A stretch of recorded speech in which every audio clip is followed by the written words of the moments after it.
하나님 우리에게 주신 말씀 앞에 우리가 한 목소리로 읽겠습니다. 오늘 욥기 1장 20절부터 22절, 욥기 1장 전체를 다루겠지만 우리가 함께 읽은 말씀은 20절부터 22절 함께 읽겠습니다. 시작. 이때 욥은 일어나 슬퍼하며 겉옷을 찢고 머리털을 민 다음에 머리를 땅에 대고 엎드려 경배하면서 이렇게 말하였다. 모태에서 빈손으로 태어났으니 죽을 때에도 빈손으로 돌아갈 것입니다. 주신 분도 주님이시요 가져가신 분도 주님이시니 주님의 이름을 찬양할 뿐입니다. 이렇게 욥은 이 모든 어려움을 당하고서도 죄를 짓지 않았으며 어리석게 하나님을 원망하지도 않았다. 아멘. 자리에 앉아 주십시오. 텍사스에서 굉장히 행복한 기간이지만 짧은 기간, 가을이 왔습니다. 80도대 온도, 날씨 너무 좋습니다. 이럴 때 밖에 나가서 이렇게 공기를 쐬도 너무 좋은데요. 여러분, 이 가을 우리가 욥기와 함께 시작을 했네요. 우리 생명의 삶 큐티 본문이 10월, 11월, 12월, 11월에 하박국 또 이렇게 중간중간 다른 본문 말씀도 들어있지만 우리가 3달 동안 욥기 말씀을 이제 묵상하게 될 텐데 그 중에서도 우리가 욥기 말씀을 주일날 나누는 첫 시간입니다. 그래서 잠깐 그러니까 욥기의 서론을 좀 여러분에게 설명을 드리고자 합니다. 욥하면 비운의 운명을 안고 있었던 한 사람의 이야기로 여러분에게 잘 알려져 있죠. 아마 어떤 분은 욥하면 가장 각인된 장면이 재 위에서 피부병이 들어서 기와장으로 빡빡 몸을 긋고 있는 그 장면 여러분 생각나기도 하고, 그래서 어쩌면 비운의 인물. 그런데 이 욥의 이야기는 욥만의 이야기가 아니라 사실은 현실에서 고통을 당하는 사람들의 이야기, 다른 말로 우리들의 이야기. 사실 욥을 묵상하면서 많은 부분 우리가 공감을 합니다. 그래서 오랜 시간이 흘렀지만 많은 사람들이 욥기를 종종 읽습니다. 종종 읽고 자주 읽습니다. 그래서 오늘날 욥과 같은 현실 속에서 살아가는 우리가 그럼 어떻게 믿음으로 올바르게 반응할 것인가? 이런 질문들이 있죠. 그래서 욥기는 언제 쓰여졌을까요? 정확한 답은 잘 모른다인데요. 욥기는 언제 쓰여졌을까? 족장 시대 같기도 하고, 우스 땅이라고 성경의 본문에 보면 에돔과 아라비아 사이의 큰 지역, 넓은 지역에 해당되기도 하고, 언제 쓰였을까? 많은 학자들이 여러 가지 이야기를 하지만 그 중에 유력한 주장 중에 하나는 이스라엘 백성이 바벨론의 포로 생활에서 페르시아가 다시 제국에 들어오고 고레스 왕이 포로로 끌려왔던 이스라엘 백성들에게 칙령을 내리죠. 이제 너희들의 고향으로 돌아가라. 바로 그때에 쓰여졌다. 이렇게 생각을 합니다. 그래서 욥기는 한 사람의 이야기로 이렇게 들리지만, 그렇지만 수많은 사람들이 겪는 고통의 보편적인 고통의 이야기를 대표한다고 우리가 볼 수 있습니다.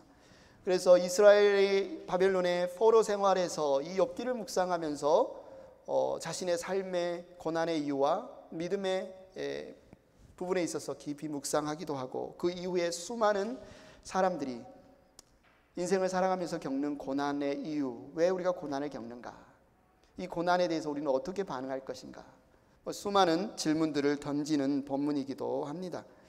그래서 욥기 하면 그냥 욥의 고난 이야기라기보다는 모든 사람들이 겪는 고통, 그 고통의 이야기이기도 합니다. 바벨론 포로로 잡혀갔다가 돌아온 백성들은 포로로 살 때도 굉장히 고통스러운 삶을 살았겠지요. 그런데 고국으로 돌아와서도 정말 평안하지 않았습니다. 포로로 살아가는 삶에 대해서 여러분 한 번이라도 생각을 해보신 적 있나요? 아마 6.25 전쟁을 겪으신 우리 권사님도 계셔서 아마 그런 전쟁과 포로 이런 고통스러운 삶에 대해서 아마 짐작하신 분도 있지만 자기 나라가 아니잖아요. 자기 나라에서 뽑혀서 끌려가서 다른 나라에 사는데 그 땅에는 이미 원주민들이 있고 그들과 섞여 살지만 그들은 무시합니다. 천대합니다.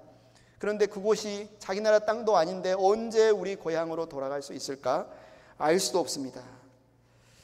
그런데 더 그러한 삶 가운데 이런 삶이 팍팍하고 사람들에게 천대받고 무시받고 고통받는 것보다 더 내 마음을 후벼파고 힘들게 하는 것은 뭐냐면 우리 하나님의 백성이거든요. 이스라엘 하나님의 백성인데 그들에게 자꾸 이런 질문이 있는 겁니다. 하나님이 우리를 지켜주실 거야. 하나님이 세상에서 가장 능력 있는 분이기 때문에 우리와 함께 하셔서 우리를 도와주실 거야.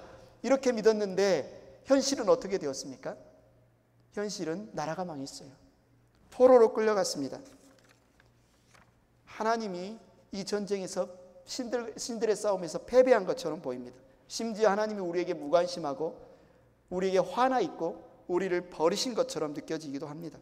더 이상 하나님이 우리에게 무관심하며 우리를 보호해 주지도 않는 것 같이 느껴지는 그런 상황이 이스라엘이 바벨론의 포로로 끌려갔던 상황, 심지어 그 포로 생활에서 되돌아왔지만 고레스 왕의 칙령으로 되돌아왔지만 예루살렘은 어떻습니까? 모든 기반 시설이 무너졌어요. 완전히 폐허가 됐어요. 살던 사람들의 집들에는 여우가 살고 승냥이가 살고 쑥대밭이 되어 있어요. 성도 없고 성전도 없고 집도 없고 폐허입니다.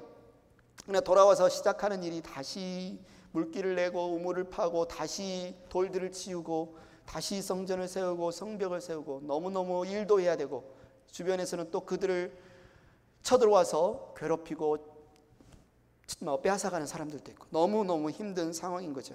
바로 그런 상황, 고통스러운 상황, 어디에서도 희망을 찾을 수 없는 그 상황 속에서 사람들은 질문을 합니다. 하나님 어디에 계십니까? 하나님 어디에 계십니까? 하나님 정말 살아계십니까? 하나님 정말 살아계시다면 정말 우리가 이렇게 힘들게 살고 있는, 이렇게 고통을 겪고 있는 우리의 삶에 관심이 있으십니까? 이런 삶을 하나님 해결하실 수 있으십니까? 능력이 있으십니까? 이런 질문들을 하게 되죠.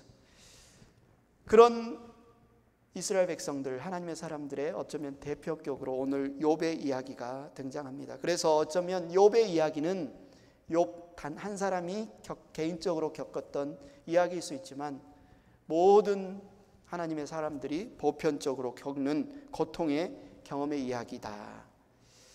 그래서 어떤 이야기를 듣느냐에 따라서 우리의 삶의 이야기가 달라지죠. 사람들은 이야기를 듣고 사는 사람입니다. 어떤 사람이 계속 주변에서 돈 이야기만 해요. 그 이야기만 들어요. 어떤 사람은 계속 주변에서 누구랑 싸우는 이야기만 해요. 누구랑 싸웠대, 누가 괴롭힌대, 이런 이야기만 들어요. 누구는 계속 정치 이야기만 해요. 누구는 계속 운동 이야기만 해요. 그러면 그 사람의 삶은 그가 들었던 그 이야기에 의해서 결정이 되겠죠. 다시 말해서 내가 듣는 이야기, 내가 어떤 이야기를 듣고 살아가느냐에 따라서 내 삶이 달라질 수 있다. 그런데 내 삶은 내가 살아가는 삶인데, 그런데 내가 살아가는 삶이지만 어떤 이야기를 듣느냐에 따라서 내 삶이 어느 방향으로 가느냐가 결정이 됩니다.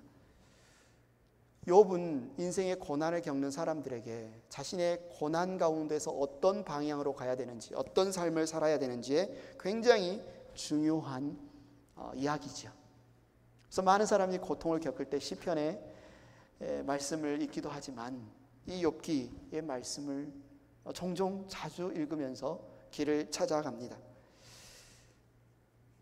그런데 욥기가 우리에게 보여주고 있는 그러면 주제 내용은 무엇일까?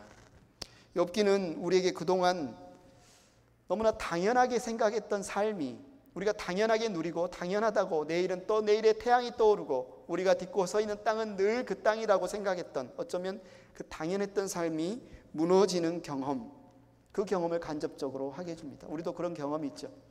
하나님이 우리를 환한 미소로 바라봐 주실 때, 하나님의 얼굴로 우리를 환한 미소로 바라봐 주시며 은혜를 베풀 때 우리는 너무너무 행복하고 기쁘게 신앙생활을 할 수 있습니다.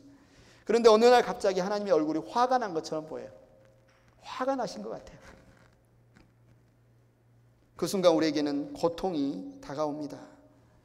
우리가 그동안 경험하고 있었던 그 어떤 것도 당연한 것이 아니었구나. 우리가 당연하게 생각했던 그 세상이 무너지는 경험들, 그것이 어쩌면 우리의 고난, 우리가 겪는 고난이라고 할 수 있죠. 많은 사람들이 이 당연하다는 생각 속에서 살아갈 때가 많습니다.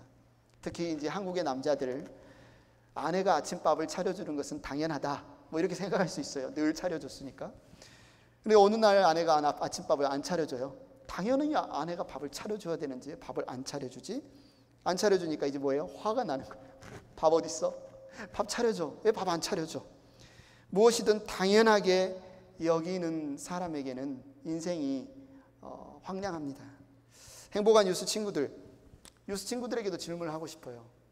여러분은 엄마가 여러분을 위해서 뭔가 해주는 것을 당연하게 생각하지 않나요? 엄마가 나를 위해서 희생하는 것은 너무나 당연해, 이런 생각을 갖고 있지 않습니까?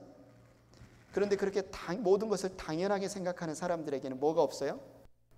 너무나 당연하니까 감사가 없습니다. 당연히 나는 이걸 받아야 돼, 당연히 이건 누려야 돼, 당연히 이것은 나에게 내 거니까, 주어진 거니까 내 것이야 라고 생각하는 사람들은 감사가 없어요. 그런데 잘 한번 고난을 겪을 때, 시련을 겪을 때, 당연하던 것이 당연하지 않다는 것을 경험할 때, 이 세상에 당연한 것이 없구나, 이 세상에 당연한 것이 없구나, 내가 당연하게 아침이면 눈을 뜨고 걸을 수 있고 먹을 수 있고 누울 수 있고 잠잘 수 있고 사람들을 만날 수 있고 소리칠 수 있고 찬양할 수 있고 주일날 예배 와서 예배 드릴 수 있었던 이 모든 것들이 사실은 당연한 게 아니었다는 사실을 깨닫게 될 때, 이 세상은 당연한 것이 없구나. 행복한 유스 친구들, 엄마가 집에서 여러분을 위해서 밥하는 것이 당연한가요? 여러분을 위해서 빨래하는 것이 당연한가요? 빨래 개주는 것이 당연한가요? 설거지하는 것이 당연해요? 청소하는 것이 당연해요? 여러분 라이드 해주는 것이 당연해요? 어떤 것도 당연한 것이 없습니다. 어떤 것도 당연한 것이 없어요. 나는 내 임무는 그냥 공부 열심히 하고 엄마가 차려주는 밥 먹고 엄마가 차 운전해주면 타고 학교 가고 뭐 이렇게 생각한다면 여러분 지금 착각하고 있는 거예요. 여러분이 오늘을 살아가는 것은 누군가의 희생 때문에 오늘을 살아가는 것이지 절대로 그냥 저절로 당연하게 살아가는 삶이 없어요. 유스 친구들이 아마 열심히 공부해서 좋은 대학 가면 여러분의 인생도 기쁘고 아마 부모님도 기쁘게 할 수 있다고 생각하지만, 그러나 그것을 그냥 당연하게 여러분을 위해 희생하는 분들의 사랑을 당연하게 생각한다면 그 인생만큼 재미없고 삭막하고 감사가 없는 황량한, 어쩌면 불행한 삶은 없습니다. 그래서 여러분 하루하루 살아갈 때 나에게 주어진 모든 것들이 당연한 것이 아니구나라는 사실을 여러분 알아야 돼요. 우리의 삶이 어려움을 겪을 때 바로 언제냐, 잘 보면 당연하다고 생각했던 것들이 무너지기 시작할 때, 대표적으로 우리가 느끼고 있는 거 코로나 팬데믹 아닙니까? 코로나 팬데믹이 오기 전에 우리는 많은 것들을 당연하다고 생각하며 누렸어요. 주일이면 교회에 모여서 예배 드리는 것이 당연했어요.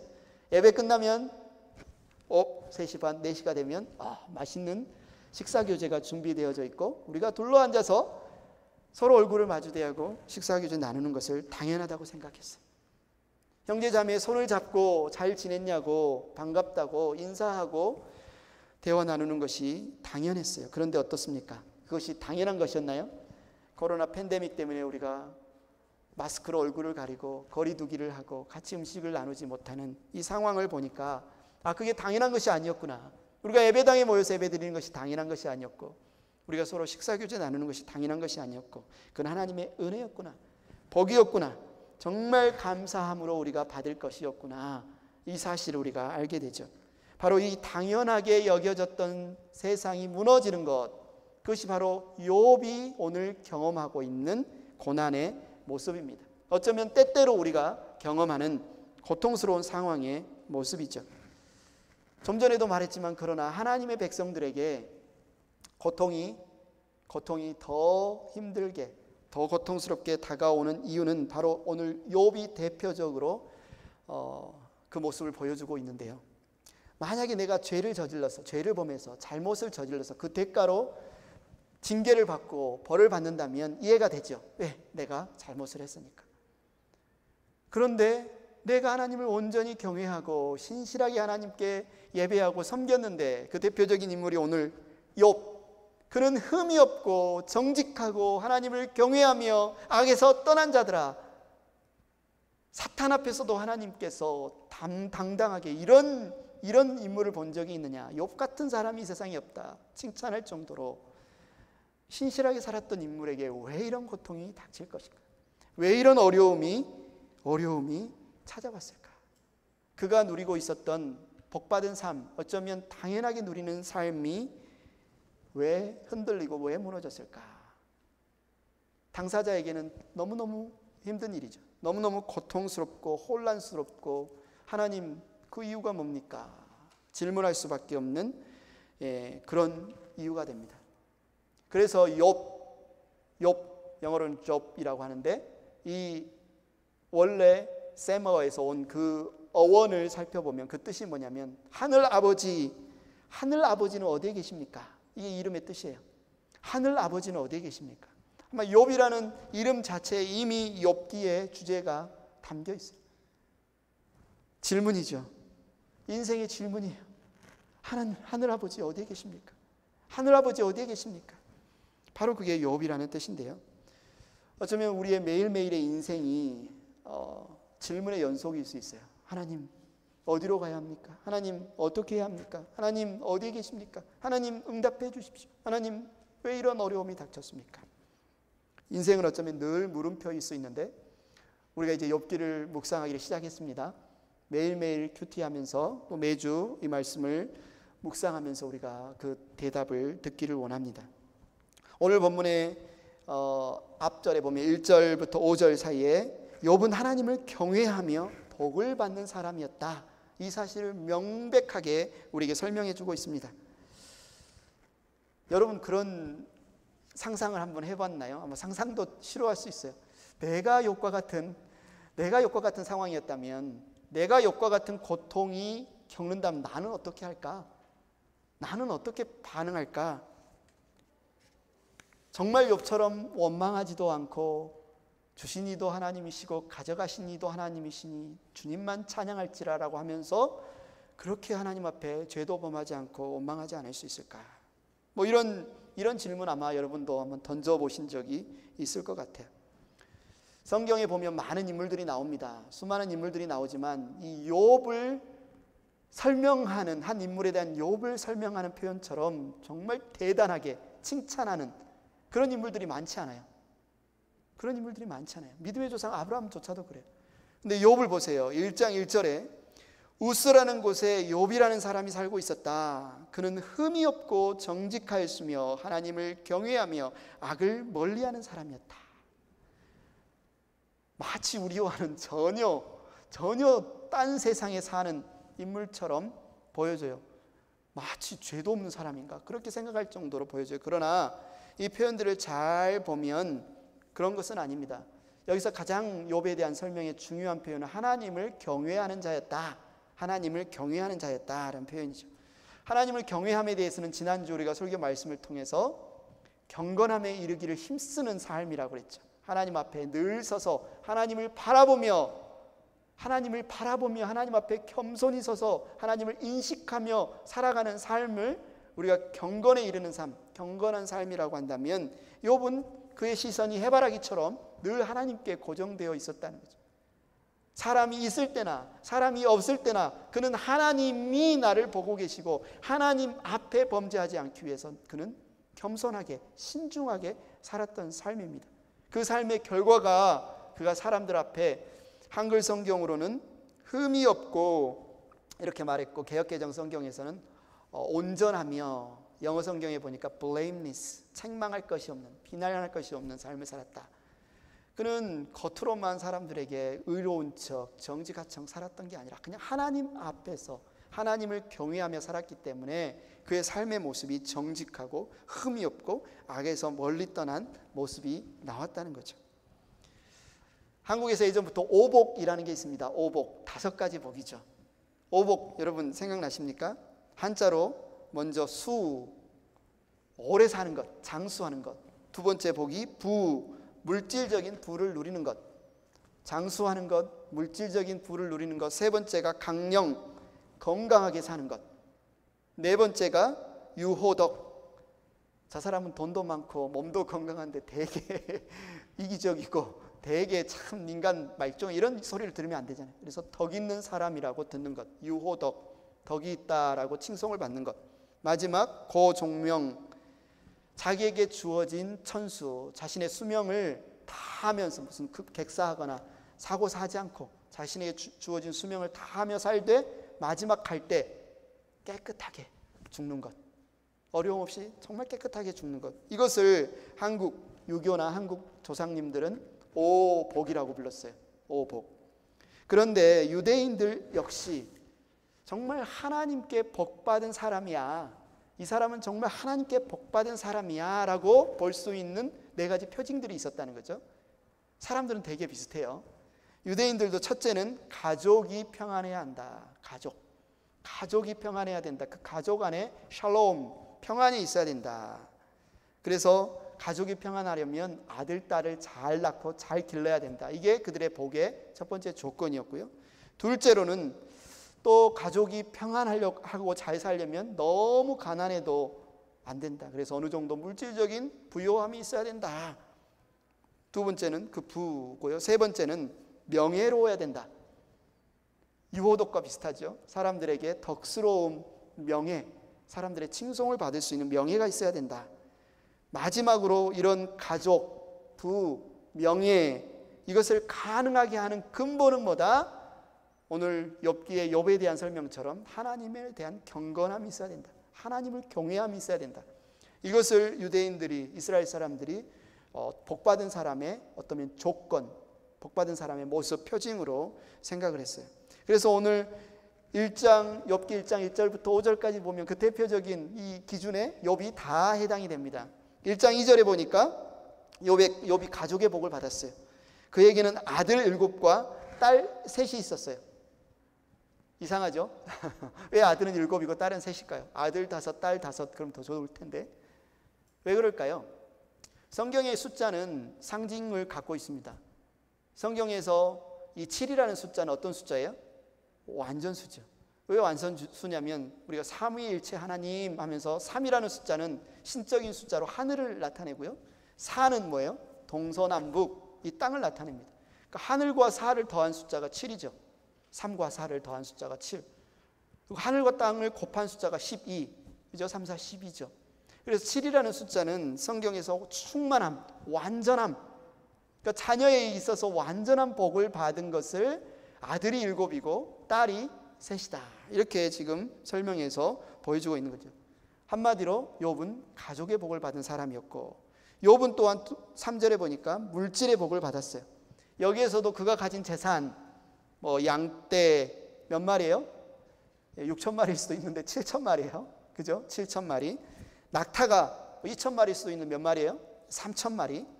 그리고 겨릿소, 그러니까 500 이렇게 한 쌍, 500쌍, 1,000마리, 완전수인 10. 이런 식으로 그가 물질적인 복도 받았는데 이런 숫자들을 통해서 충만한 복을 받았다, 완전한 복을 받았다, 그것을 보여주고 있어요. 가족의 복을 받았어요. 물질의 복을 받았어요. 게다가 욥은 칭송받는 명예의 복을 받았죠.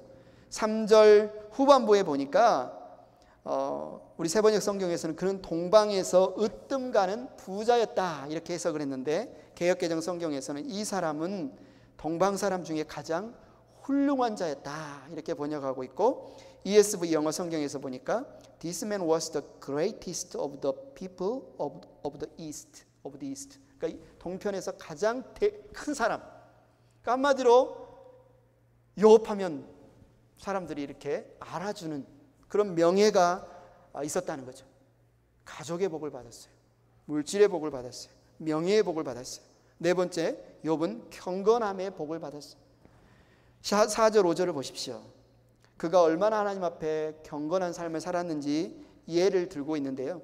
그의 아들들은 저마다 생일이 되면 돌아가면서 저희 집에서 잔치를 베풀고 새 누이들도 오라고 해서 함께 음식을 먹곤 하였다. 5절에 잔치가 끝난 다음 날이면 욥은 의뢰 아침에 일찍 일어나서 자식들을 생각하면서 그들을 깨끗하게 하려고 자식의 수대로 일일이 번제를 드렸다. 자식 가운데서 어느 하나라도 알지 못하는 사이에라도 하나님을 저주하고 죄를 지었을 수도 있다고 생각하여 잔치가 끝나고 난 뒤에는 늘 그렇게 하였다. 욥은 모든 일에 늘 이렇게 신중하였다. 욥의 신앙에 있어서 정말 경건함에 있어서 정말 나무랄 데가 없는 그런 모습입니다. 참 놀라운 거예요. 어떤 사람은 부유함, 사람들에게 있어 명예가 주어지면 사람들이 좀 어떻게 돼요? 목이 좀 빳빳해지고 좀 교만해지잖아요.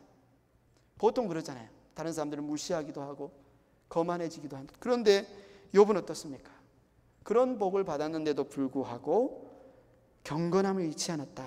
늘 신중하게, 늘 겸손하게, 늘 하나님 앞에 살려고, 범죄하지 살려고 애쓰는 모습. 우리는 이 모습을 보면서 그래 욥이 이렇게 살았으니까 복을 받았지. 욥은 복 받을 만해. 그래 가족의 복도 받고 물질의 복도 받고 명예도 받을 만해. 여기까지는 딱 끝나면 좋을 텐데 그런 욥에게 어떤 고난이 닥칩니까? 여기서부터 우리가 이제 혼란스럽죠.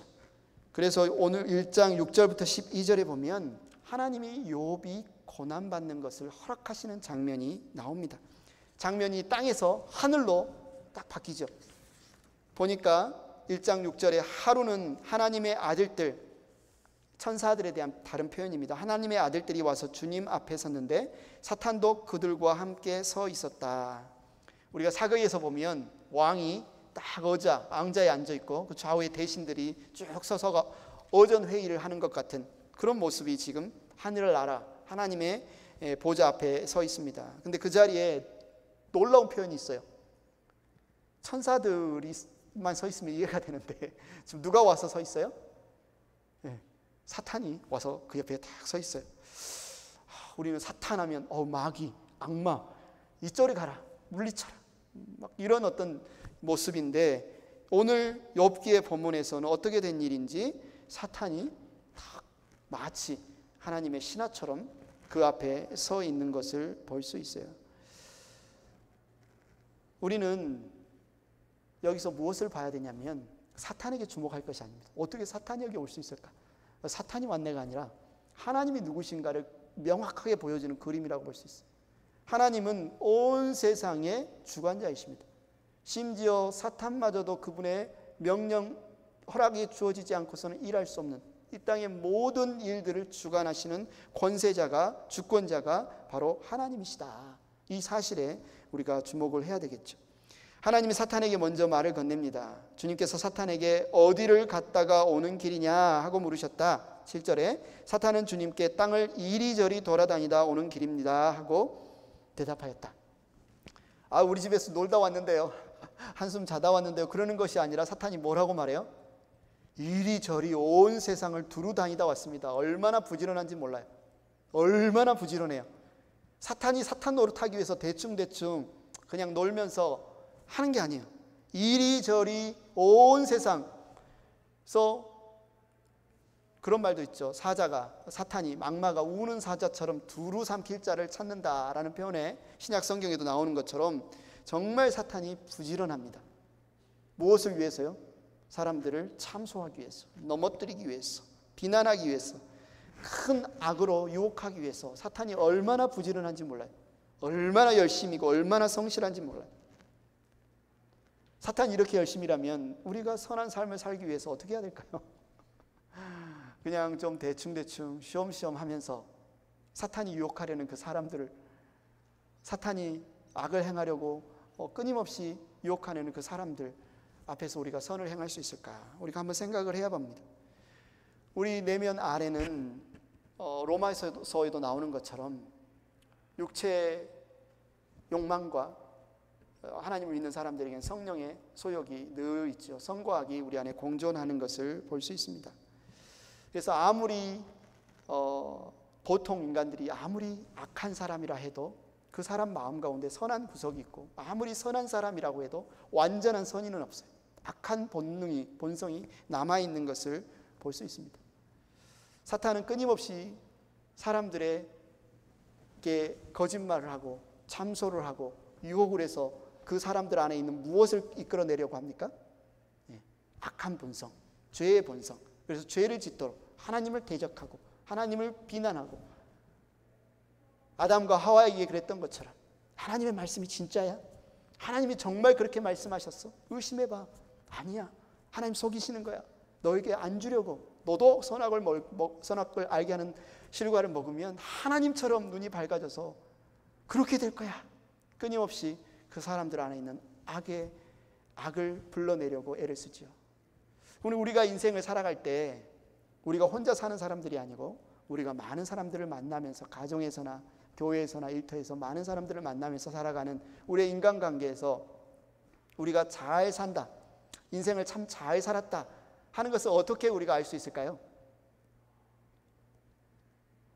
우리를 만난 사람들이 우리가 하는 말이나 우리와의 사귐이나 우리와의 대화를 통해서 그 안에 있는 선한 마음이 나온다면, 하나님의 형상이 발현이 된다면, 더 하나님을 알아가고 하나님께 더 가까워질 수 있도록 우리와의 교제가 영향을 미친다면 우리의 삶은 어떤 거예요? 참 잘 산 거예요. 우리 인생은 참 잘 산 거예요. 우리의 인생이 잘 살았는지 못 살았는지를 어떻게 평가해요?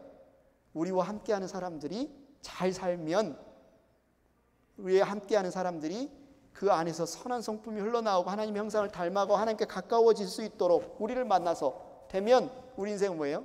잘 사는 거죠. 내가 잘 산 게 아니라 나를 만나는 사람들이 잘 살면 내 인생은 잘 사는 겁니다. 그런데 반대로 나를 만나는 사람마다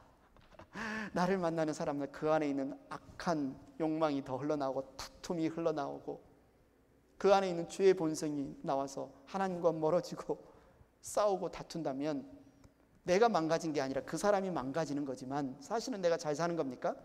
아니죠. 그 사람, 나를 만나는 사람이 망가지면 그 사람이 못 사는 것이 아니라 사실은 내가 잘못 사는 인생이 되는 겁니다. 그 대표적인 인물이 사탄이에요. 두루 다니면서 하고 싶은 일이 뭐냐면 자꾸 참소해요. 쟤는 사실은 거짓말하고 있어요. 쟤는 사실은 하나님이 복을 주시니까 저렇게 그런 척하고 있는 거예요. 그렇게 말을 하는 거죠. 사탄이 정말 부지런합니다. 그의 정말 목적은 어떻게든 사람을 망가뜨리기 위해서 그래요. 하나님은 이 사탄의 본성을 아시기 때문에 8절에서 이렇게 말하죠. 너는 내 종 욥을 잘 살펴보았느냐? 이 세상에는 그 사람만큼 흠이 없고 정직한 사람, 그렇게 하나님을 경외하며 악을 멀리하는 사람은 없다. 이렇게 칭찬을 하죠. 그러자 사탄이 어떻게 말합니까? 큰 목소리로 막 하나님 앞에 대들면서 말하지 않아요. 아담과 하와에게 찾아가서 야, 선악과 한번 먹어봐. 야, 하나님 말씀 그 사실 아닐 수 있어. 한번 의심해봐. 이렇게 하듯이 조곤조곤 주님께 대답합니다. 에이, 욥이 아무것도 바라는 것 없이 하나님 경외하겠어요? 주님께서 그와 그의 집과 그가 가진 모든 것을 울타리로 보호해 주시고 그가 하는 일이면 무엇에나 복을 주셔서 그의 소유를 온 땅에 넘치게 하지 않으셨습니까? 이제라도 주님이 손을 드셔서 그가 가진 모든 것을 치시면 그는 주님 앞에 주님을 저주할 겁니다. 하나님 잘못 보신 거예요. 하나님 착각하신 거예요. 하나님 복 주시니까 잘 하나님 섬기죠.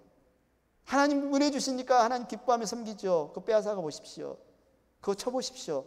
분명 하나님 떠날걸요. 하나님 욕할걸요. 하나님 저주할걸요. 사탄이 지금 그렇게 지금 도발하고 있는 거죠. 그래서 하나님께서 욥이 고난받는 것을 허락하십니다. 1장 12절 그가 가진 모든 것을 다 내게 맡겨보겠다. 다만 그의 몸에는 손을 대지 말아라. 이어서 오늘 13절부터 22절 오늘 큐티 본문이었던 그 본문에 보면 욥은 고난 가운데 슬퍼하면서도 하나님을 원망하지 않았습니다. 다시 이제 하늘에서 장면이 땅으로 전환이 되지요. 한 일꾼이 급하게 달려옵니다. 14절에 우리가 소를 몰아 밭을 갈고 나귀들은 그 근처에서 풀을 뜯고 있는데 스바 사람들이 갑자기 들이닥쳐 가축들을 빼앗아가고 종들을 칼로 쳐서 죽였습니다. 저 혼자만 겨우 살아남아서 주인 어른께 이렇게 소식을 전해드립니다. 사건 사고가 일어났어요. 큰일이에요. 근데 이 사건만 있어도 이게 큰일인데 불행이라는 것은 갑자기 닥치는데 마치 설상가상 엎친 데 덮친 격으로 하나만 일어나는 게 아니라 끊임없이 일어나고 있어요. 16절에 보니까 이 첫 번째 일꾼이 말을 다 마치지도 않았는데 또 다른 사람이 달려와서 말하였다. 하늘에서 하나님의 불이 떨어져서 양떼와 목동들을 살라버렸습니다. 저 혼자만 겨우 남아서 주인 어른께 이렇게 소식을 전합니다.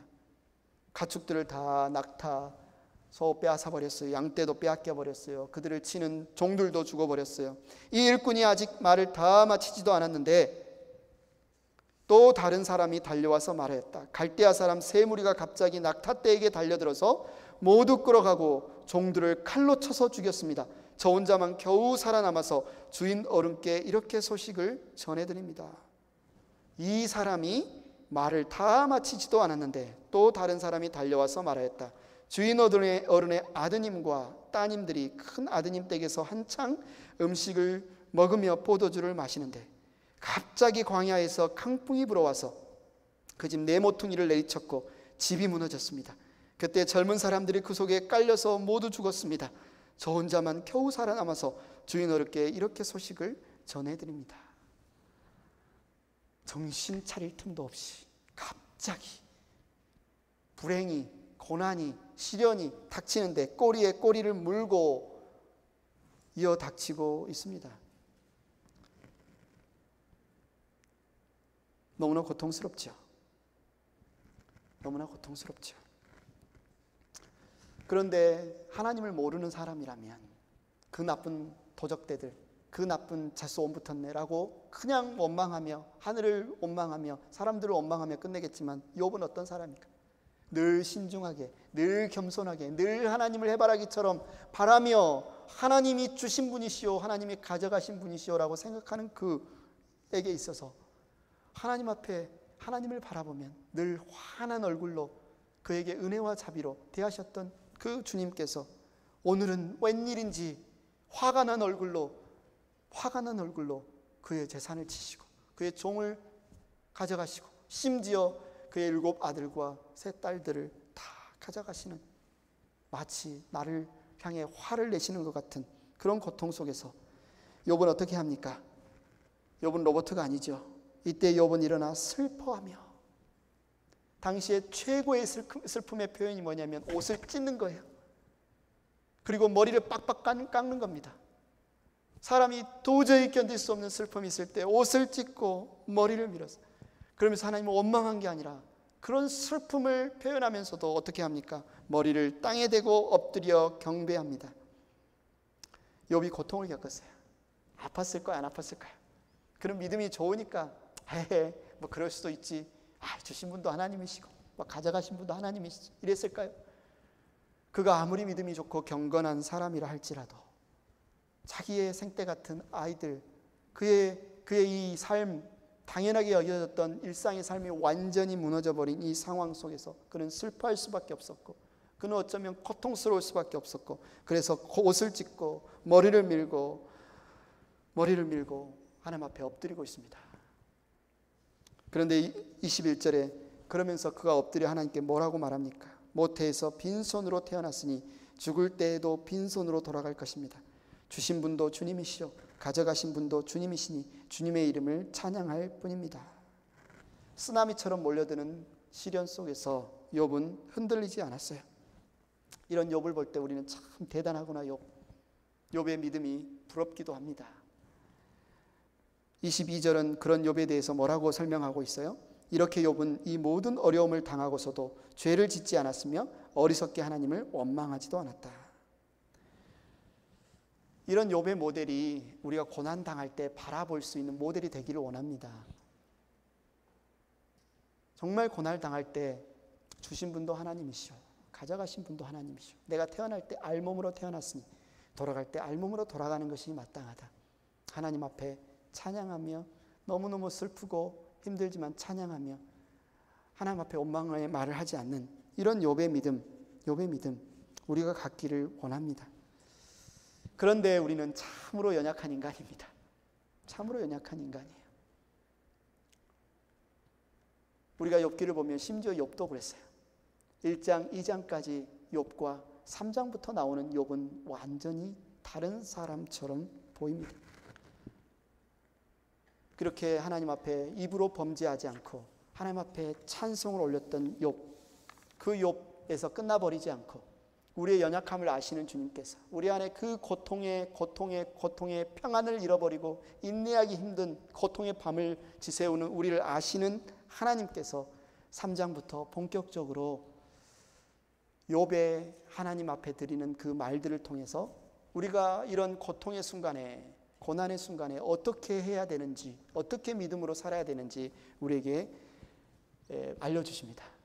1장 2절의 욥은 모범생 욥 같은데 3장부터 나오는 욥은 내가 왜 태어났을까? 차라리 이 땅에 태어나지 않았었다면, 내 생일이 없었다면, 차라리 우리 엄마 뱃속에서 내가 그냥 죽어버렸었다면 이런 고통을 겪지 않을 텐데, 굉장히 어떤 면에서 인생이 비관적으로 이야기하는 것 같기도 하고, 때때로 하나님 앞에 막 대들기도 합니다. 하나님, 저는 무죄합니다. 저는 죄가 없습니다. 저는 결백합니다. 하나님, 빨리 내 앞에 나타나 주세요. 저에게 대답해 주세요. 저와 재판해 주세요.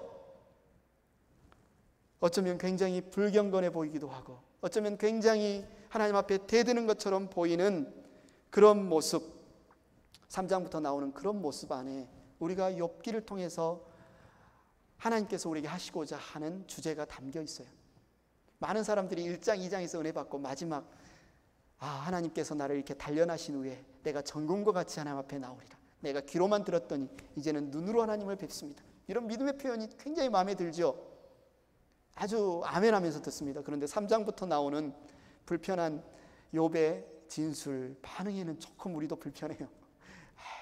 이때 잠깐 시험 들었었나? 막 이런 표현도 해요. 그런데 오히려 욥기는 무엇을 우리에게 가르칩니까? 우리에게 고통이 있거든, 우리에게 고민이 있거든, 우리에게 의심이 있거든, 우리에게 슬픔이 있거든, 우리에게 절망이 있거든, 그것을 혼자 밤에 끙끙대며 혼자 끙끙대지 말고 하나님 앞에 가지고 나아가라는 겁니다.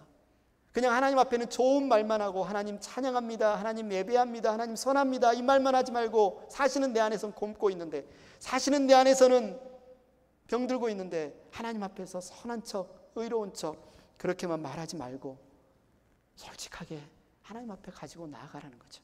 하나님 대답해 주세요. 하나님 말씀해 주세요. 하나님, 이 고통의 원인이 무엇입니까? 하나님 이야기해 주세요. 제가 어떻게 해야 됩니까? 어쩌면 하나님 앞에 이렇게 가지고 나아가서도 당장 우리가 그 뜻이 무엇인지, 그 이유가 무엇인지 답을 못 들을 수도 있어요.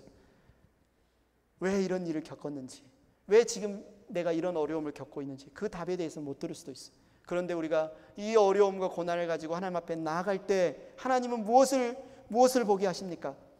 하나님이 얼마나 선하신 분인지, 하나님이 얼마나 신실하신 분인지, 우리가 인생에 하나님의 뜻이 무엇인지는 모르지만 더 큰 답을 하나님은 알려주세요. 하나님은 선하신 하나님이시다.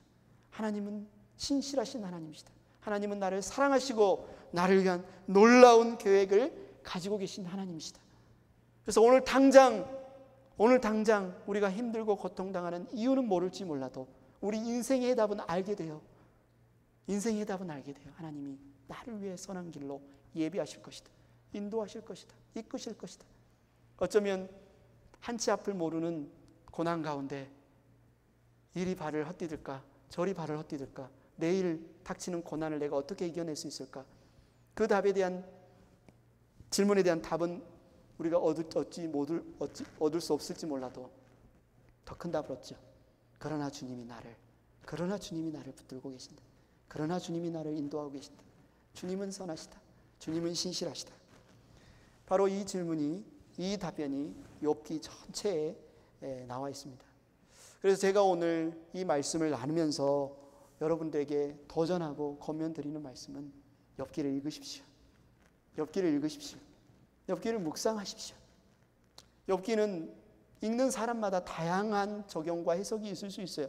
내가 아침에 이 말씀을 묵상해서 여러분에게 보내드리는 그 적용만이 적용이 아니고, 이 단상에서 이 하나님 말씀을 욥기를 정리해서 여러분에게 설교하는 설교만이 여러분에게 유일한 적용이 아니고, 여러분이 욥기 말씀을 묵상하고 하나님 앞에 여러분의 고민과 아픔과 슬픔을 가지고 나아갈 때 하나님이 친히 여러분을 만나 주셔서 여러분에게 하시는 말씀이 욥기의 해석이고 적용이 될 수 있어요. 그래서 우리의 최고의 오늘 말씀에 대한 순종은 뭐예요? 욥기를 여러분 읽으십시오. 이 가을에 코로나 팬데믹 시대에 여러분 욥기를 읽으십시오. 욥기를 묵상하십시오. 하나님께 여러분의 인생의 질문을 던지십시오. 다른 곳에 묻지 마시고 다른 곳을 바라보지 마시고 하나님을 바라보십시오. 하나님께 물으십시오. 하나님께 그 답을 들을 수 있는 여러분이 되기를, 저와 여러분이 되기를 축원합니다. 이 시간 우리가 이 찬양을 함께 드리겠습니다. 하나님은 우리의 피난처가 되시며 환난 중에 우리의 힘과 도움이시라. 우리가 이 찬양 함께 들으시면서 욥기를 통해서 하나님께서 우리에게 주시는 도전, 하나님의 이야기, 하나님의 말씀 앞에 나오라는 그 도전에 우리가 순종하기를 원합니다.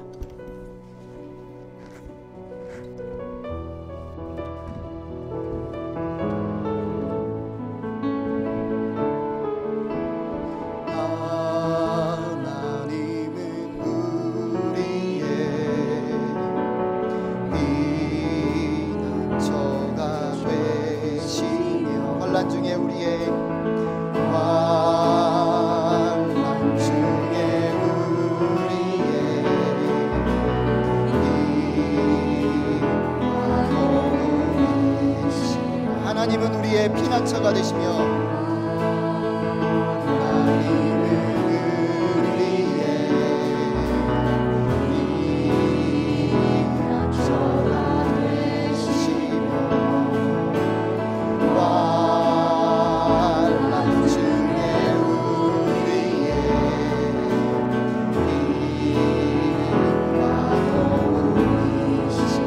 너희는 가만히 있어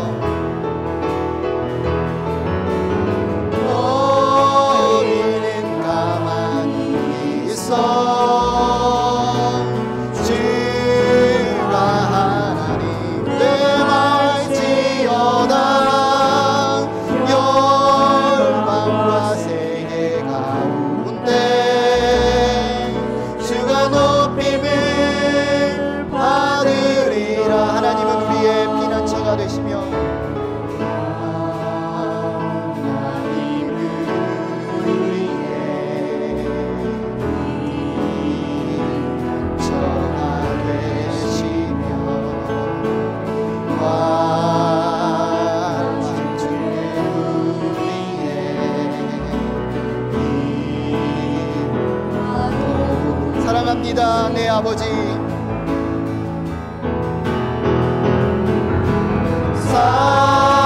사랑합니다 내 아버지. 찬양합니다 내 온 맘 다하여 선포합니다 예수 그리스도 주님 오심을 기다리며. 사랑합니다 내 아버지. 사랑합니다 내 아버지. 찬양합니다 내 온 맘 다하여 선포합니다 예수 그리스도 주님 오심을 기다리며. 이 시간 함께 기도하겠습니다. 욥의 삶 가운데 가부럽지 못한 질문이 있습니까? 여러분이 하나님께 그렇게 묻고 계십니까? 하늘아버지 어디에 계십니까? 하늘아버지 왜 우리에게 이런 일이 닥쳤습니까? 아버지 우리가 어떻게 해야 됩니까? 어디로 가야 합니까? 여러분이 욥과 같은 고통과 고난의 상황에 있다면, 여러분이 또 주변에 여러분의 가족 가운데, 여러분의 이웃 가운데, 동료 가운데, 형제자매 가운데 이 고난의 현장에 있는 이들이 있다면, 여러분 이 시간 하나님 앞으로 우리가 함께 나아가기를 원합니다. 하나님께 답을 구하기를 원합니다. 하나님께 아뢰기를 원합니다. 우리의 속마음을 있는 그대로 주님 앞에 내어놓고 하나님 우리에게 말씀하여 주시옵소서. 하나님 우리에게 대답하여 주시옵소서. 하나님의 선하심과 하나님의 신실하심과 하나님의 사랑과 자비를 우리가 보게 하여 주시옵소서. 하나님 만나게 하여 주시옵소서. 이 시간 욥과 함께 떠나는 욥의 이야기 시작하는 이 길에서 우리가 하나님 앞에 그렇게 기도하기를 원합니다. 이 시간 합심해서 우리가 함께 기도하기를 원합니다. 사랑이 많으신 하나님 아버지, 살아계신 하나님, 환한 얼굴로 우리에게 늘 대해주셨던 하나님께서 때때로 화가 나신 것처럼 우리 인생 가운데 고난이 닥쳐올 때가 있음을 봅니다. 고통이 닥쳐올 때가 있음을 봅니다.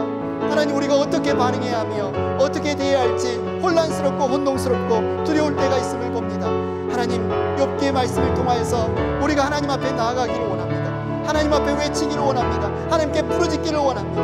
하나님은 살아계셔서 우리에게 말씀하시는 분이 아닙니까? 하나님은 부르는 짓는 자들, 하나님을 가까이 하는 자들에게 찾아오셔서 응답하시는 분이 아닙니까? 하나님, 우리의 사랑하는 행복한 교회 모든 형제자매들, 하나님 다른 곳에서 답을 찾지 않게 하여 주시고 다른 곳에 묻지 않게 하여 주시고 그들의 인생의 질문을, 그들의 인생의 고민을 하나님 앞에 나아가 하나님께 묻게 하여 주시옵소서.